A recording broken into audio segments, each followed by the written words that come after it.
Good day everyone, and welcome to another vlog for the Exodus 7 to 12 KJV project. Now in this vlog I'm going to get straight into it, so I'm just going to play the video so you guys can see the progress so far, and then we will talk about some of the frames and the choices that were made. Of the people, and let every man borrow of his neighbor, and every woman of her neighbor, jewels of silver, and jewels of gold. And the Lord gave the people favor in the sight of the Egyptians. Moreover, the man Moses was very great in the land of Egypt, in the sight of Pharaoh's servants, and in the sight of the people. Thus saith the Lord, about midnight will I go out into the midst of Egypt, and all the firstborn in the land of Egypt shall die, from the firstborn of Pharaoh that sitteth upon his throne, even unto the firstborn of the maidservant that is behind the mill, and all the firstborn of beasts. And there shall be a great cry throughout all the land of Egypt, such as there was none like it, nor shall be like it any more. But against any of the children of Israel shall not a dog move his tongue, against man or beast, that ye may know how that the Lord doth put a difference between the Egyptians and Israel. And all these thy servants shall come down unto me, and bow down themselves unto me, saying, Get thee out, and all the people that follow thee, and after that I will go out. And Moses and Aaron did all these wonders before Pharaoh, and the Lord hardened Pharaoh's heart, so that he would not let the children of Israel go out of his land. This month shall be unto you the beginning of months, it shall be the first month of the year to you. Speak ye unto all the congregation of Israel, saying, In the 10th day of this month they shall take to them every man a lamb, according to the house of their fathers, a lamb for an house. And if the household be too little for the lamb, let him and his neighbor next unto his house take it according to the number of the souls. Every man according to his eating shall make your count for the lamb. Your lamb shall be without blemish, a male of the first year. Ye shall take it out from the sheep, or from the goats, and ye shall keep it up until the 14th day of the same month, and the whole assembly of the congregation of Israel shall kill it in the evening. And they shall take of the blood, and strike it on the two side posts and on the upper door post of the houses, wherein they shall eat it. And they shall eat the flesh in that night, roast with fire, and unleavened bread, and with bitter herbs they shall eat it. Eat not of it raw, nor sodden at all with water, but roast with fire, his head with his legs, and with the pertains thereof. And ye shall let nothing of it remain until the morning, and that which remaineth of it until the morning ye shall burn with fire. And thus shall ye eat it, with your loins girded, your shoes on your feet, and your staff in your hand, and ye shall eat it in haste. It is the Lord's Passover. For I will pass through the land of Egypt this night, and will smite all the firstborn in the land of Egypt, both man and beast, and against all the gods of Egypt I will execute judgment. I am the Lord. And the blood shall be to you for a token upon the houses where ye are, and when I see the blood, I will pass over you, and the plague shall not be upon you to destroy you, when I smite the land of Egypt. And this day shall be unto you for a memorial, and ye shall keep it a feast to the Lord throughout your generations.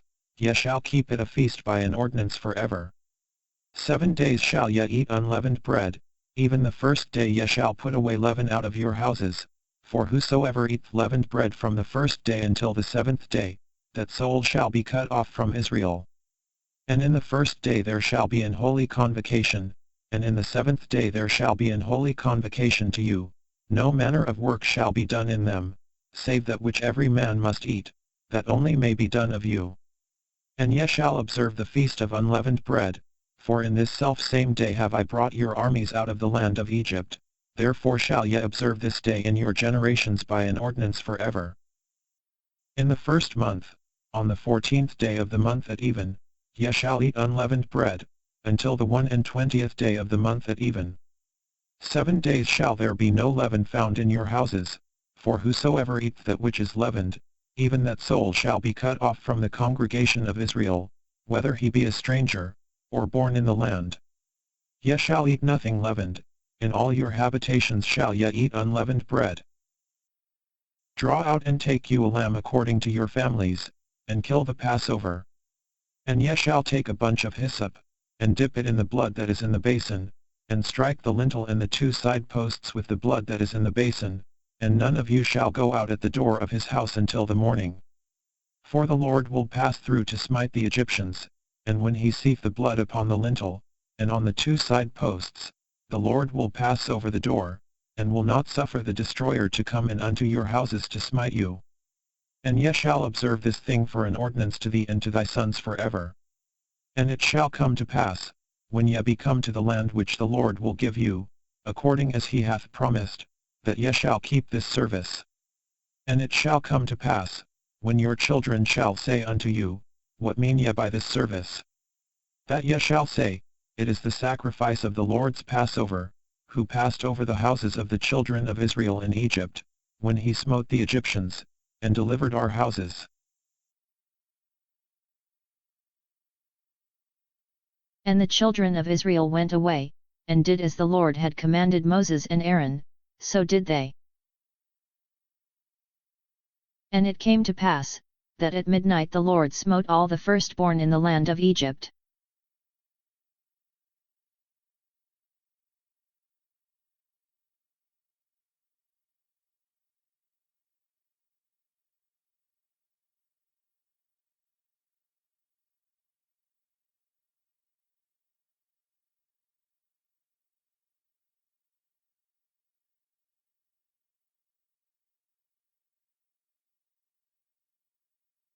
Rise up, and get you forth from among my people, both ye and the children of Israel, and go, serve the Lord, as ye have said.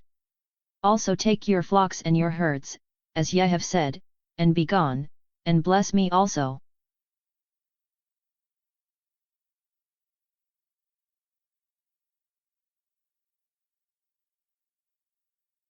We be all dead men.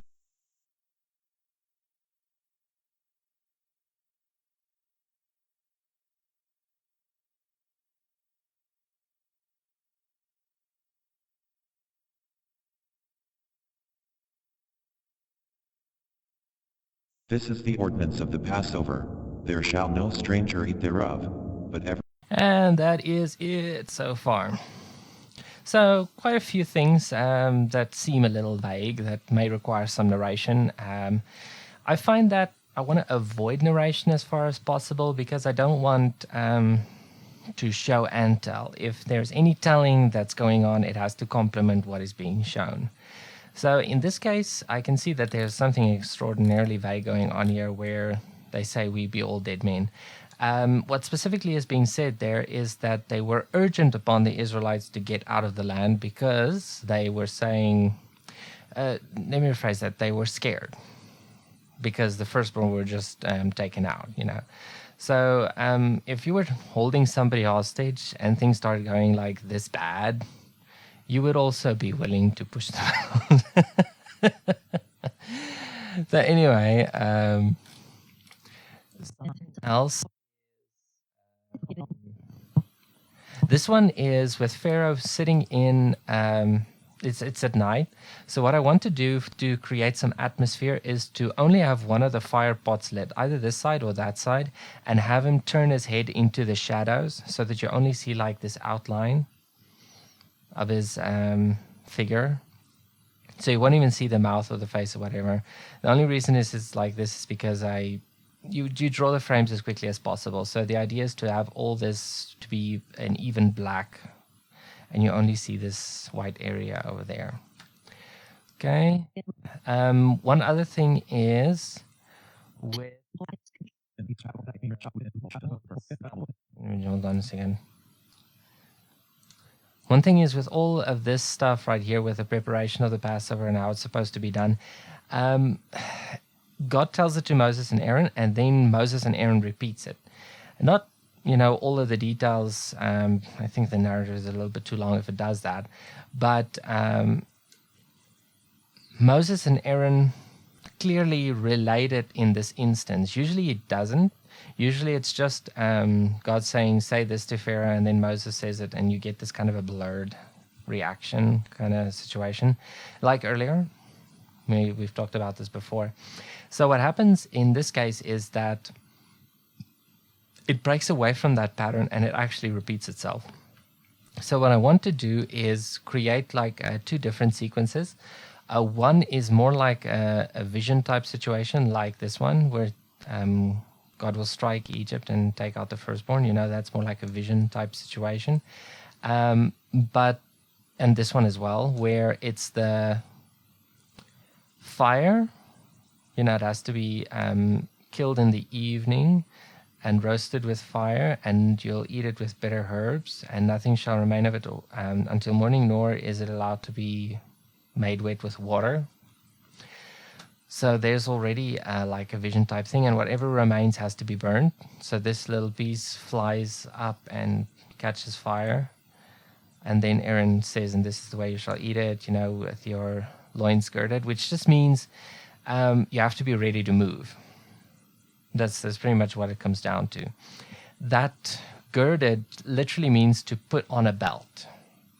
I found various references and looked at various translations. Some of them say that you have to get it tucked in. Others talk about it being tied, all that kind of stuff. But when you move, generally you don't tie it like that because you're just going to be walking. So this is not about running or being ready to fight or something like that. This is purely get ready to move. So girded, in this case, I believe refers to purely just being ready to get going. That's why they had to get their shoes on their feet, staff in their hand, loins girded, which means that you're not going to be like in your nightie. Because even at night, Pharaoh said, get up and go. So God pretty much prepared them to get moving. Okay, so we have God speaking and them having to pick out a lamb, all that kind of fun stuff. So what I would probably do is use something like this where Moses and Aaron are talking and then God suddenly addresses them. Not unexpectedly. I mean, this whole process is going on. But God talks to them and he tells them, go tell Israel this, and then God gives them the instruction and then they go to give Israel the instruction. So I want to do this kind of a, not dream state, but just, as you imagine it, and you take it in as God tells it to you, that sort of thing. And then, of course, there will be some things that are relayed and some things that are not. But I have to go first, itemize it, because I only noticed this repetition thing last night. So, yikes. So that will be for later. Oh, this one is a very cool one. The idea here is that Egypt gets struck, gets smitten, which just means, like I said, to strike. And of course, we have this swirling thing where the firstborn will be struck and whatever. So the idea is to blur this specific area as a smudge, like a motion blur type smudge. And of course, this will be like a 360 shot, slow turning, as he speaks, and you can see the reaction of the people. It has to turn slowly enough so you can actually see the reactions of the people. So it shouldn't make anyone dizzy, hopefully. Unleavened bread. Okay, and just moving on to that frame. Oh, these little hats. I'm not sure if the elders of Israel had these hats all the way back then. It kind of looks like a big fez. But I did notice in some references that certain Jews were wearing these hats. So just decided to just add that just to distinguish them from the rest of the crowd as the elders. Then, of course, just a different angle to keep it interesting. The door, explaining to them. Explaining. Okay, interesting. This is the wrong location for the Promised Land. The Promised Land is up there. This is just the possible location of Mount Horeb. And when the Israelites moved out of Egypt, they stopped around this area right here. This doesn't go all the way to the top, by the way. It stops about here. So they stopped around this area, and apparently the crossing site is over here somewhere. So it's just a matter of double checking the research and making sure that I pinpoint, at least to some level of accuracy, the locations. One thing that makes these locations extremely difficult to find is that maps from back then and maps from now differ because of wars and ransacking different places, burning places. It's just records don't hold up, and add on top of that the fact that it's papyrus and all sorts of very perishable means of keeping records. So it's extremely difficult to know what is exactly where. I mean, even from research, there are so many people out there who go like, why this is not this mountain, where the promises were given, and why this is not the mountain, and this is the mountain, this is the mountain. It's ridiculous. What I do want to do, though, is I want to point you guys to a Google Earth link that shows this area over here from the possible location of the golden calf altar thing that shows what this mountain looks like. I don't want to be too focused about, this whole locational thing because it doesn't feature in chapter 12. Chapter 12 just stops at the conclusion of who is allowed to eat the Passover, who is not, and of course them stopping over here for lunch, so to speak, or breakfast actually, because they left in the evening. So this would most likely have been breakfast or lunch. So they did not have to travel very far initially because they left at night and they hadn't eaten anything yet, so they had to do it there. Actually, they have eaten, so this would be lunch over there, possibly. So half a day's journey would not be very far for roughly over 1 million people. Oh, so I don't want to just get too all caught up in the location of the thing. I just want to make it as good as possible. So, interesting enough, it took this route is most likely going down around this mountainous area over here. But it's not 11 days to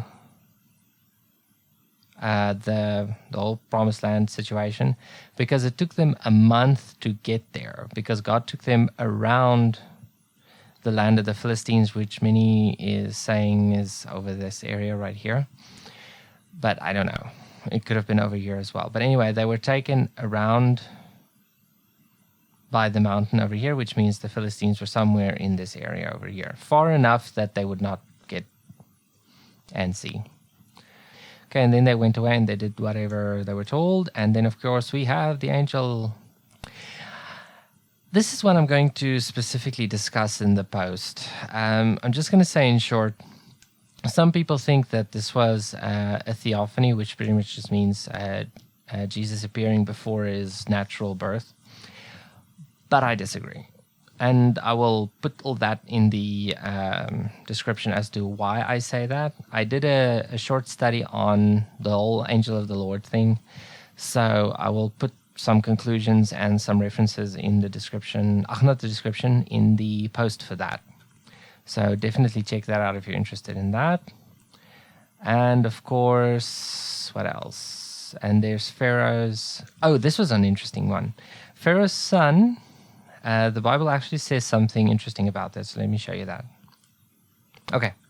So it says, and it came to pass that at midnight the Lord smote all the firstborn in Egypt, from the firstborn of Pharaoh that sat on his throne, onto the firstborn of the captive that was in the dungeon, and all the firstborn of cattle. Now this line might be a little bit ambiguous, but I think it may point us to the possible age of his son. Because it says, from the firstborn of Pharaoh that sat on his throne.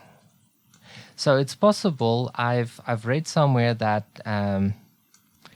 the Egyptian chronology has some serious issues, because there were sometimes pharaohs ruling at the same time. I don't know exactly how that would work. My guess is they were just, like a team. I don't know. But it's possible that... Pharaoh's son might have been starting to take over from him, or that he was starting to give him some responsibility or that sort of thing, placing him at least around the age of being able to speak. I mean, there have been some seriously young children put in kingship. So it's possible that his son might have been somewhere around the teenager or possibly younger than that area.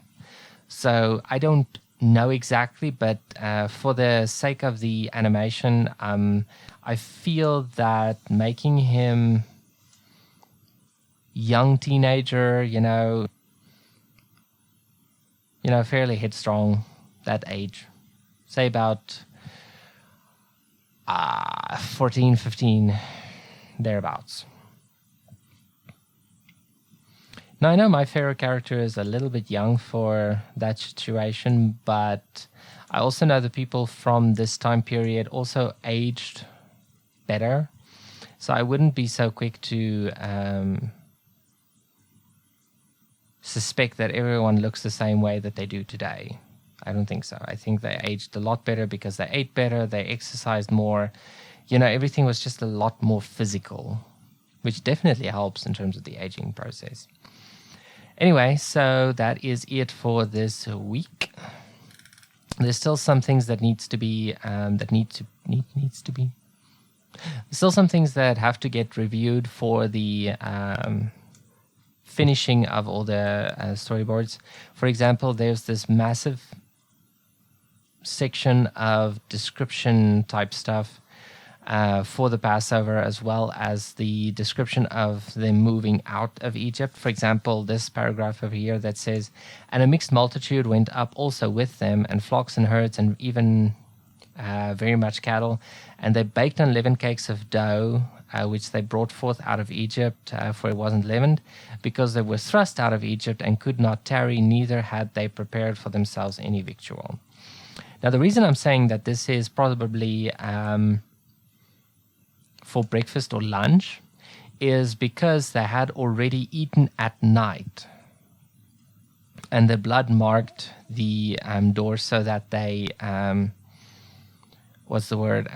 wouldn't be struck down as well. So in that instance, it means that this was their very next meal, which means they did not travel far. At the very most, it would be half a day's journey, because you can only go so far without breakfast.